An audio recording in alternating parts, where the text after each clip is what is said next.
اگر مسلمانی همسرش را در حال سکس کردن با مرد بیگانه ببیند چی کاری باید بکند؟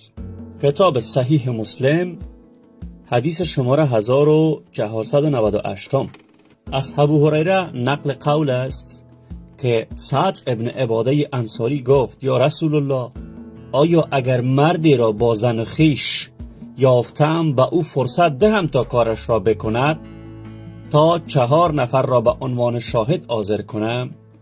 پیامبر اسلام فرمود بله، یعنی باید مردی برود دنبال مردان دیگر تا آنها را بیاورد و برایشان نشان بدهد که ببینید زن من در حال سکس کردن با مرد بیگانه ای هست.